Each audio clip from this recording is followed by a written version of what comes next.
de enero de este año. Acá dejo el DOI. Este paper se titula Neuroimagen del accidente cerebrovascular neonatal foco venoso. Acá les dejo los autores y de dónde provienen los mismos. Bueno, a manera de introducción, digamos, mencionamos que lo que es el ACV perinatal tiene una alta frecuencia. En realidad, digamos, se diagnostican más o menos de 1 en 2.300 o 1 en 5.000 nacimientos.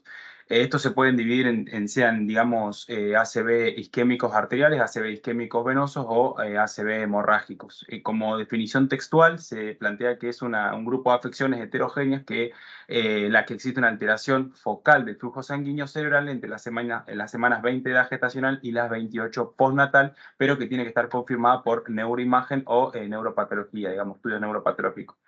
El 80% de los ACV, digamos, perinatales son arteriales y en general se duda, digamos, en la frecuencia de los ACV venosos porque se menciona que son difíciles de reconocer, muchos son asintomáticos. ¿Cuáles son algunos de los cambios que pueden llevar a que se aparezca o que tengamos un ACV venoso, entonces, o un ACV, perdón, perinatal? Los estados de hipercoagulabilidad que varían en el embarazo, los cambios fisiológicos en la circulación cerebral, los senos durales que son fácilmente compresibles y sobre todo a nivel de lo que es el parto vaginal, las vías de drenaje inmaduras hacen que aumente muchísimo la probabilidad o la susceptibilidad de poder desarrollar una trombosis venosa y una posterior hemorragia.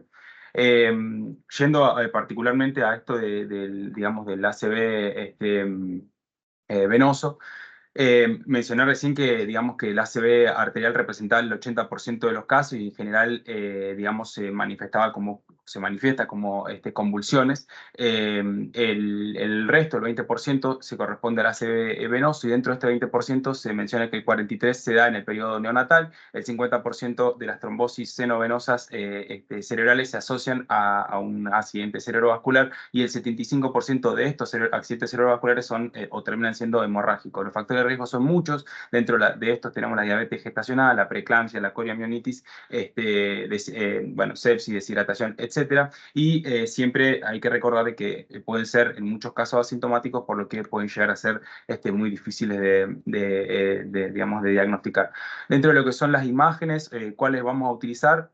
Como sabemos, la ecografía es la primera línea, sobre todo para poder detectar hemorragias intraventriculares y también hemorragias intracraneales, y el Doppler nos ayuda a valorar lo que es el flujo, sobre todo en los senos venosos durales. Por su parte, la tomografía y la venografía por tomografía computada solamente se aconsejan si la resonancia está contraindicada, porque bueno, la tomografía sabemos que tiene varias desventajas en este momento de la vida, una, o la principal, la radiación ionizante, y bueno, el otro, el uso de contrastes iodados y sus complicaciones asociadas. La resonancia termina siendo el método de elección, en donde vamos a poder ver muchas de las lesiones o los hallazgos, como son el edema citotóxico, edema vasogénico y las hemorragias intraparenquimatosas, intraventriculares. Vamos a poder detectar, digamos, la presencia de trombos a nivel de los senos venosos, ya sea en un estadio subagudo, en donde se van a ver hiperintensos tanto en T1 como en T2 por la, digamos, presencia de metahemoglobina, y las secuencias más sensibles que vamos a tener van a ser sobre todo las secuencias de gradiente de eco, porque estas nos van y sobre todo la SWI o susceptibilidad, porque esta nos va a poder determinar la presencia de oxihemoglobina, que esta, digamos, va a ser en periodos mucho más tempranos, digamos. Por su parte, las secuencias ponderadas en T1 y 3D, como el FS-PGR, son de gran utilidad para poder valorar lo que es la permeabilidad del resto de los senos venosos. Bueno, dentro de cuáles son los hallazgos que tenemos que tener en cuenta a la hora de diagnosticar o de sospechar en realidad un ACV isquémico venoso, tenemos la hemorragia intraventricular en un recién nacido a término, la hemorragia tálamo-caudada y la isquemia que no respeta un territorio arterial. Ahora vamos a empezar a las imágenes. Esta es una imagen de resonancia magnética, una venografía, digamos, por resonancia magnética en un paciente adulto, ¿sí? Esto es básicamente para mostrar la anatomía arterial normal. La anatomía venosa dural normal, y en este sentido sabemos que tenemos digamos, lo que es el seno sagital superior, el seno sagital inferior, que está marcado con el número 1 y el número 2. Después tenemos lo que son los senos transversos, marcados con el número 3, y los senos sigmoideos marcados con el número 4. A nivel de lo que es el número 5 tenemos lo que es la vena cerebral interna, y esto es muy importante que nos acordemos, vena cerebral interna, y por debajo de esta está lo que es la vena de Rosenthal, marcada con la número 6. Estas venas se unen y terminan formando lo lo que es la vena de Galeno, que está acá en el medio, ¿sí? Con el número 7, y estas van a confluir y van a terminar drenando en lo que es el seno recto, que va a terminar drenando en lo que es la tórcula o la prensa de erófilo. ¿Por qué me mostraba esta anatomía normal en el adulto? Bueno, porque en el periodo neonatal, en general, aún existe la presencia de un seno que se llama seno occipital, que es el que podemos ver acá atrás, y este seno occipital, en realidad, en este periodo neonatal, es el que conforma, digamos, la principal ruta de drenaje venoso. Una vez que se produce el nacimiento, digamos, después del nacimiento, aumentan las presiones venosas intracraneales y se termina de formar lo que es, digamos, el flujo normal, que podríamos decir transverso sigmoideo yugular interna, y este seno occipital termina involucionando. Digamos, este seno occipital, cuando está presente, termina drenando a dos senos que llaman senos marginales, que son bilaterales, y estos senos marginales son los que terminan o que drenan a la vena yugular interna. Pero bueno, como dije, después del nacimiento ya se permeabiliza, por así decirlo, y se une la conexión esta transverso sigmoidea yugular y termina involucionando este seno occipital. Ahora cuando veamos, digamos, lo que es la patología, vamos a dividirlo básicamente en tres partes, lo que es el sistema venoso dural, el sistema venoso profundo y el sistema venoso superficial. Dentro del sistema venoso dural es básicamente esto que mencionamos recién, y lo podemos dividir en dos grupos, o se divide en general en dos grupos, que son el póstero superior y el anterior inferior. El póstero superior, el que está conformado por el seno sagital superior, el seno sagital inferior, el seno recto, la tórcula o la prensa de erófilo, el seno transverso, el seno sigmoideo y los bulbos yugulares. Y dentro de lo que es el seno anteroinferior, o el grupo, perdón, anteroinferior, tenemos el seno cavernoso, los senos petrosos, tanto superior como inferior, el plexo venoso clival y el seno esfenoparietal. Dentro de lo que es la anatomía, entonces, del sistema venoso profundo, esta ya es un poco más intrincada, por así decirlo, pero tenemos que tener en cuenta, digamos, dos sistemas de drenaje. El sistema de drenaje de la vena cerebral interna, que esta vena cerebral interna lo que va a drenar va a ser, digamos, la sustancia blanca profunda y la materia que es profunda, es decir, los ganglios basales y los tálamos, y el sistema de la vena de drenaje de lo que es la vena basal de Rosenthal, que va a drenar estructuras un poco más superficiales, como son la corteza y sustancia blanca a nivel subcortical de la ínsula y también del hipocampo, ¿sí? Si hacemos un poco de, digamos, de repaso, o básicamente cómo se terminan formando estas venas, podemos ver que existen unas venas que llaman venas medulares profundas, que están marcadas con el número 1, van a converger en un grupo de venas que se llaman venas subependimarias, que va a incluir otros tres grupos de venas, y estos grupos de venas van a terminar formando el número 7, que es la vena cerebral interna. Esta vena cerebral interna va a recibir afluentes. El número 6, por ejemplo, es una vena del plexo coroideo, que va a terminar drenando los plexos coroideos, no solamente, digamos, el tálamo y los ganglios de la base, sino que también drena plexos coroideos a este nivel, y se va a ir hacia atrás, va a discurrir caudalmente y va a terminar yendo a drenar lo que es la vena de Galeno. Por su parte, la vena basal o de Rosenthal también tiene afluentes, que en este caso son digamos, afluentes, como mencioné, más superficiales, y ahí tenemos lo que es la vena insular, por ejemplo, o la vena estriada inferior, que van a terminar drenando en esta vena que se llama la número 11, que es la vena cerebral media profunda, y esta, por su parte, va a terminar drenando en lo que es la vena de Rosenthal. Esta también va a recibir otros aferentes, otras vías de drenaje, ¿sí? Y particularmente también va a recibir lo que son los plexos coroideos o venas del plexo coroideo, pero que se encuentran a nivel de las astas temporales, ¿sí? De los ventrículos laterales. Esto, otra vez, la vena de Rosenthal también va a ir a drenar entonces en lo que es la vena de Galeno, y posteriormente a drenar en el seno recto, ¿sí? Acá tenemos unas imágenes de resonancia magnética, ¿sí? Donde podemos repasar estas imágenes que vimos recién, estas venas que vimos recién. Son imágenes de resonancia magnética de una paciente de 11 años, pero que se realizaron con con un resonador de 7 teslas, y es una secuencia que está ponderada, digamos, en secuencia de susceptibilidad magnética. Son todas imágenes axiales que van de más cefálico a más caudal, digamos, de más superior a más inferior. Acá podemos ver lo que mencionamos anteriormente, ¿sí? Venas medulares profundas que están marcadas con el número 1, van a drenar en la vena caudada longitudinal, que es la que está marcada con el número 2. Por su parte, la vena septal, que es otra de las venas, junto con la vena tálamo estriada, que es la 4, van a drenar en la número 5, que esta es la vena cerebral interna, y esta se va a distribuir hacia posterior, ¿sí? Como dijimos, se va a terminar desembocando en la vena de Galeno y posteriormente en seno recto. Y si seguimos bajando, Vemos que aparecen lo que son la vena lateral derecha, que es otra de las venas que drenaba en la vena cerebral interna, la número 7, que es la vena auricular media, y por detrás de estas dos tenemos lo que es la vena de Galeno. Ya yendo a más caudal aún, tenemos la vena cerebral media profunda, ¿sí? La vena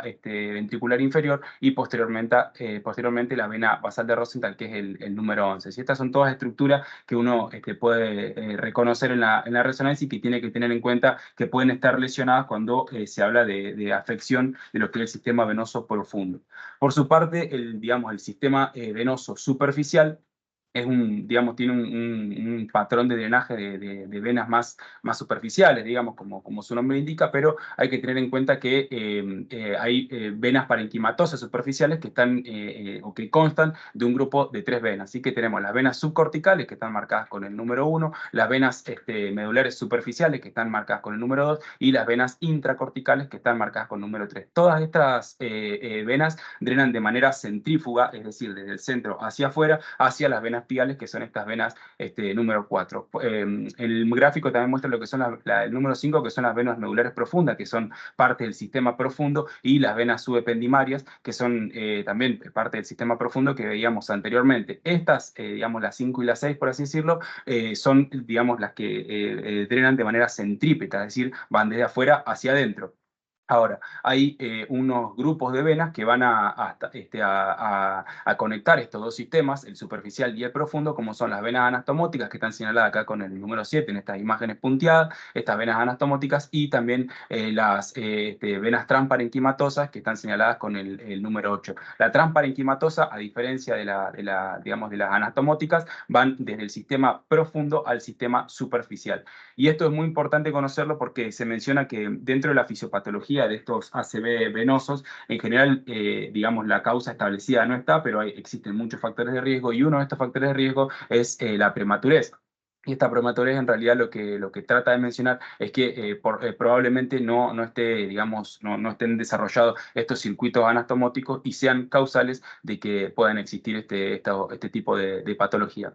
Por su parte, tenemos que saber que también existen algunas venas piales, que estas venas piales desembocan directamente en el seno longitudinal superior, en algunos de los casos. En otros casos van a desembocar en lo que es digamos, el seno cavernoso, o directamente digamos, en la circulación del seno recto, pero saber que digamos, estructuras piales pueden ser de grupo de 8 a 12, que discurren, digamos, a nivel de lo que es la superficie digamos, de la convexidad del cerebro, y van a ir desembocando a nivel del seno longitudinal superior. ¿Sí? Son todas estas estructuras. Dentro de estas hay una que comunica digamos, que la circulación profunda con la circulación superficial, que es esta la vena de Troland, ¿sí? Que se discurre, digamos, por la cisura central. Por su parte, existe la vena cerebral media superficial, que es la que está marcada con el número 1, que esta va a drenar directamente a nivel de lo que es esta discurre por lo que es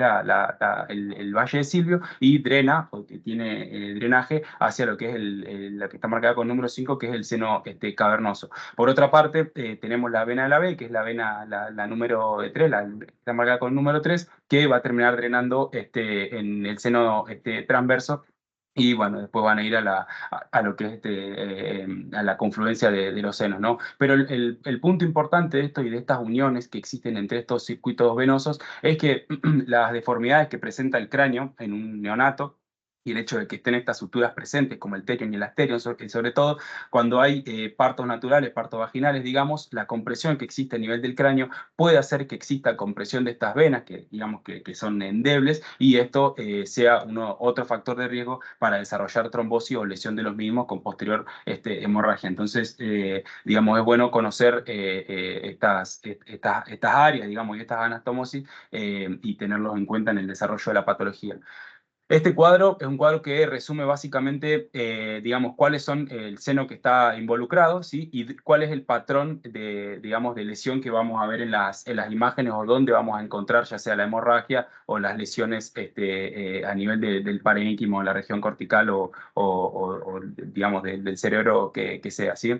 Entonces, bueno, esto va marcando, por ejemplo, el seno longitudinal superior. Digamos, las lesiones que generalmente vamos a encontrar van a ser parasagital, digamos, la sustancia blanca subcortical y también, digamos, la región cortical parasagital. El seno recto, siempre pensar que si hay un trombo en el seno recto vamos a tener una afección talámica bilateral, y cuando se compromete alguno de los senos transversos va a ser en realidad la región basal del lóbulo temporal, el tentorio, también el cerebelo, y así sucesivamente con, digamos, con lo que son las venas profundas y también con las venas superficiales. Un buen cuadro porque la verdad que ayuda a uno a poder ubicar las lesiones. Vamos a ir yendo entonces rápidamente a ver algunas imágenes de lesiones. Ahora vamos a empezar hablando de lo que es la trombosis de los senos durales, en este caso el seno longitudinal superior.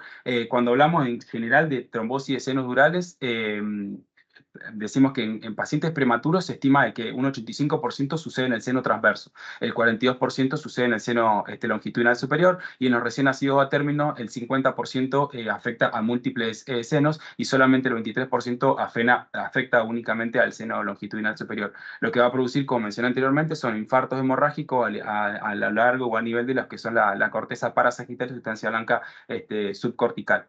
Y en general, cabe mencionar que cuando se afecta un solo seno, que digamos puede pasar, el hecho de que, digamos, en este periodo existan muchas interconexiones durales hace que, digamos, y capacidad de formar colaterales, hasta que haya una gran posibilidad de que estas lesiones sean asintomáticas.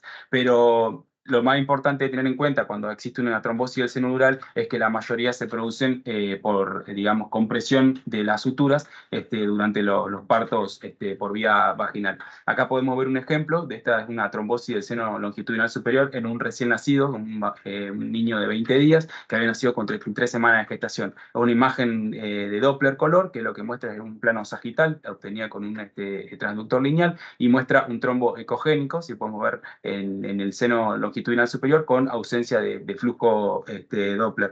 Bueno, a este paciente se le hizo una venografía que no estaba mencionada o mostrada en el paper, que confirmó posteriormente que se trataba o que existía una trombosis del seno longitudinal superior, y que también se habían afectado los senos transversos a nivel bilateral. Esta es otro ejemplo. Si en este caso tenemos un recién nacido que tenía un mes de edad, tenemos imagen en resonancia magnética ponderada en T1, en un plano sagital, en un plano axial, una imagen de resonancia magnética también en plano axial, pero ponderada en T2, y en un plano axial ponderada en gradiente de eco. Lo que básicamente vemos es que, digamos, y señala la flecha, es cómo tenemos la afectación o vemos esta hiperintensidad que se proyecta a nivel de lo que es el seno longitudinal superior en la imagen A, digamos, en el plano sagital. En el axial podemos ver cómo se afecta el seno transverso derecho, y en la imagen C podemos ver cómo existe una hiperintensidad a nivel del seno longitudinal superior en esta secuencia ponderada en T2, y la correlación, digamos, con el gradiente de eco, con la imagen de susceptibilidad magnética, cómo existía justamente eso, un área de susceptibilidad magnética a nivel de lo que era el seno longitudinal superior, y esto fue compatible con una trombosis del seno longitudinal superior y una trombosis también del seno transverso derecho. Dentro de lo que son las trombosis venosas profundas, entonces sabemos que, o mencioné anteriormente, que digamos que las dos vías digamos, venosas profundas que uno tiene que tener en cuenta son digamos, la vía de drenaje de la vena cerebral interna y la vía de drenaje de la vena basal de Rosenthal. También hay que tener en cuenta que se pueden afectar estas venas, las venas cerebrales profundas, digamos, que son medulares profundas, y también pueden dar un patrón, digamos.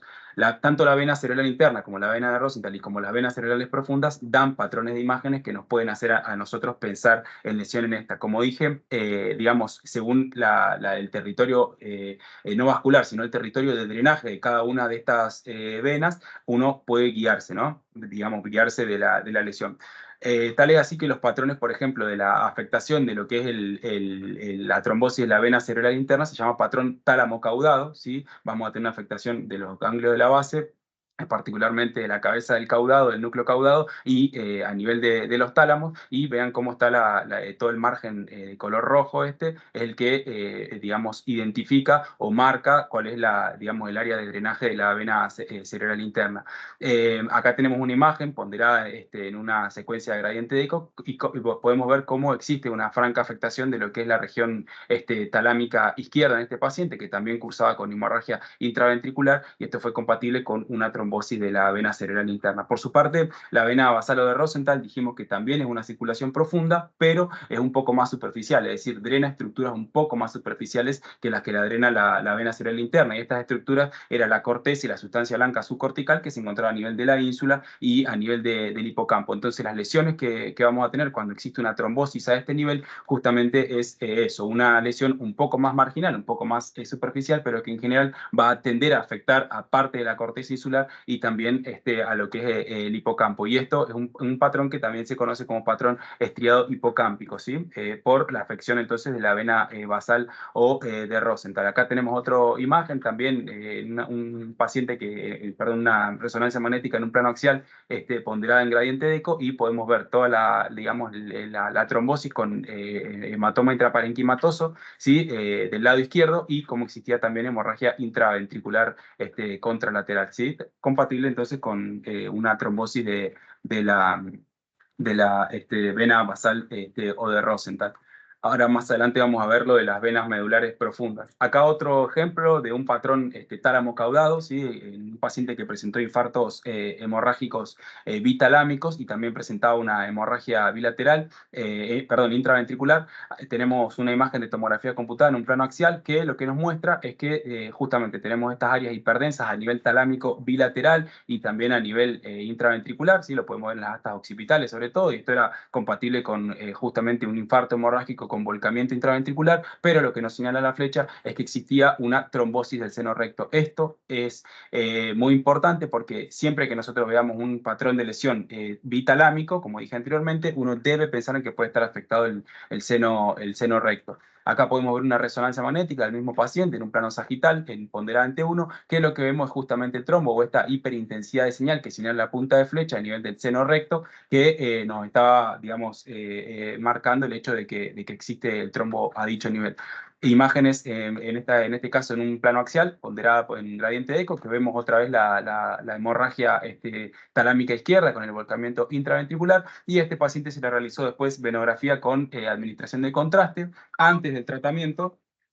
Antes del tratamiento con, bueno, este paciente se dio enoxaparina, esta fue antes del tratamiento y esto fue 7 meses después del tratamiento. Y antes del tratamiento vemos cómo existe una, digamos, franca disminución de la intensidad de señal a nivel de la mayoría de los senos durales, pero no se ve, por ejemplo, el seno recto, no se visualiza prácticamente nada del seno recto y todo lo que es el seno o el sistema venoso profundo. Ahora, 7 meses después, tras la administración de contraste, ya se ve el seno recto, lo podemos ver acá, y también se ve el sistema venoso profundo. Bueno, digamos, fue, la lesión era la presencia, digamos, del trombo a nivel de lo que era el seno recto en este nivel. Y esto es lo que le mencionaba como congestión venosa medular profunda. Si estas venas medulares que iban a terminar drenando en las venas subependimarias a nivel de los astas frontales de los ventrículos laterales, digamos, la causa de esto en realidad está poco establecido, pero lo que en general va a producir es una dilatación de estos sistemas o estas venas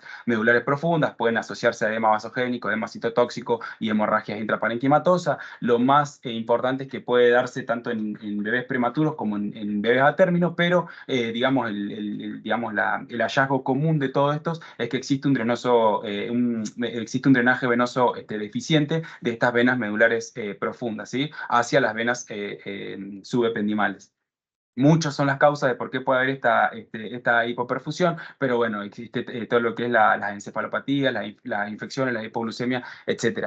Acá tenemos imágenes de resonancia magnética, lo podemos ver en una secuencia ante uno, que se ven estas venas francamente dilatadas y se ven como imágenes bien hiperintensas a nivel frontoparietal bilateral, pero predominantemente parietal. Mismo paciente que se le realiza una secuencia de gradiente de eco, donde vemos estas áreas de susceptibilidad magnética que eran compatibles con hemorragias intraparenquimatosas, también frontoparietal bilateral, y tienen esta disposición, digamos, en cepillo, como le dicen, o en peine, que uno debería pensar, y vean cómo se dispone, digamos, a nivel perpendicular a lo que es el sistema ventricular en relación a una dilatación o una congestión venosa medular profunda. Bueno, este mismo paciente en una resonancia magnética ponderada en T2, en este caso en un plano sagital, podemos ver cómo existía, ¿sí? Digamos, la hemorragia intraparenquimatosa a nivel parietal izquierdo y como hallazgo característico se podía ver este nivel líquido-líquido, que vemos la región hiperintensa correspondiente al líquido cefalorraquídeo y la región hipointensa correspondiente a una hemorragia intraventricular. Entonces, esta congestión venosa no solamente nos va a dar estas dilataciones, sino que obviamente nos puede dar también hemorragias intraventriculares, ¿sí? Por último, hablar de lo que es la trombosis venosa superficial, que esta trombosis venosa superficial, como mencioné anteriormente, es bien de estas venas que existen a nivel de la corteza cerebral y tener en cuenta que en general la trombosis venosa cortical aislada por sí sola es muy poco frecuente. De hecho, existe un caso reportado en una serie de 116 pacientes más o menos. Solamente un caso existió de una trombosis venosa cortical aislada. Lo más frecuente es que esta trombosis cortical se asocie a una trombosis de un seno venoso dural, cualquiera de los que sea, pero bueno, la mayoría de las veces las venas que más frecuentemente se afectan son la vena de Troland, las venas piales que van a drenar en el seno longitudinal superior y la vena de la B. Una de las, digamos, de las características o de las complicaciones que puede tener este tipo de trombosis es la presencia de un hematoma subpial, que este hematoma subpial puede comprimir y dañar el parénquima cerebral cortical y subcortical adyacente. Este gráfico muestra, o esta imagen, este dibujo muestra a qué hace referencia esto del, digamos, del hematoma subpial. Bueno, acá podemos ver, digamos, una corteza cerebral, este es el espacio subaracnoideo, esta es la membrana subaracnoidea, acá afuera está la dura madre en gris un poco más claro. Tenemos la corteza cerebral, si esto es toda la glía, digamos, y el tejido neural. En verde podemos ver lo que es digamos, la pía madre, y por el espacio, digamos, lo que es amarillo es el espacio potencial subpial. ¿Por qué digo potencial? Porque en general está pegado a la glía, ¿sí? Esta estructura. Bueno, eh, por digamos, en estos espacios discurren vasos, tanto venas como arterias, venas piales y arterias piales, y el hematoma subpial lo que va a hacer es justamente, digamos, encerrarse o acumularse entre lo que es el tejido nervioso, es decir, la glía, y lo que es el tejido, la membrana pial, ¿sí? La pía madre, digamos, ¿sí? ¿Cuál es el punto? Que como ustedes pueden ver acá, esta es una de las arterias, digamos, que pasan el espacio subaracnoideo, y vean que está cubierta por una membrana pial, ¿sí? El verde cubre toda la arteria. Bueno, en las venas eso no pasa, entonces cuando existe un sangrado que se localiza en este lugar, estas venas son las que terminan por colapsarse, digamos, y terminan provocando una hemorragia por la compresión misma de estas venas, ¿sí? Entonces, este esquemita, digamos, justamente nos quiere mostrar cómo sería un poco también la fisiopatogenia, porque este hematoma va a empezar a crecer, va a colapsar estas venas y también va a terminar comprimiendo todas las estructuras cerebrales adyacentes. Entonces, cuando uno, digamos, vaya a valorar pacientes que presenten una hemorragia subpial, lo que va a encontrar no va a ser solamente la hemorragia en sí, sino que vamos a encontrar áreas de isquemia en regiones corticales adyacentes. Acá tenemos un ejemplo, un paciente que había, digamos, tenido una hematoma subpial bilateral. Es muy frecuente que se presente a nivel temporal bilateral y podemos ver en resonancia, esto es una resonancia magnética ponderada en un plano axial, y cómo existen estas áreas bien hiperintensas a nivel temporal bilateral, a predominio izquierdo. Esta es una resonancia magnética ponderante 2, como podemos ver la caída de la tensión, de la intensidad de señal, perdón, podemos ver la caída de la intensidad de señal, ¿sí? Correspondiente a sangre. Acá podemos ver una imagen ponderada en gradiente de eco, otra vez las áreas de susceptibilidad magnética, y en una imagen ponderada en difusión podemos ver cómo existía restricción a la difusión, ¿sí?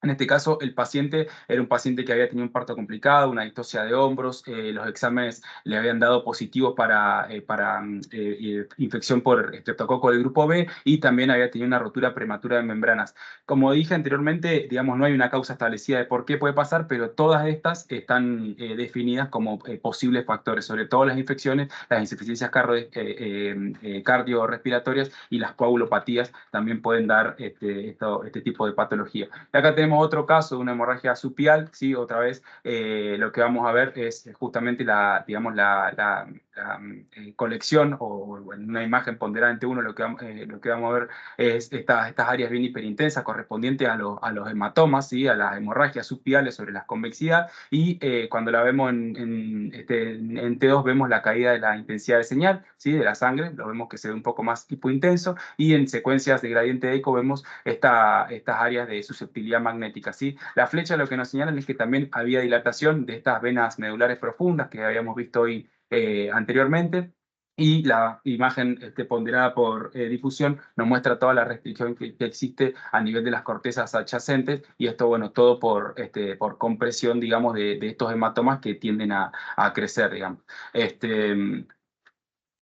Como conclusión, entonces, tener en cuenta que los infartos venosos en general son mucho menos reconocidos que los infartos arteriales, y es muy importante tener una familiaridad con estas características de presentación para poder hacer un reconocimiento oportuno y poder hacer el tratamiento adecuado, que en general termina siendo con anticoagulantes, digamos, por la presencia de estas trombosis, ¿no?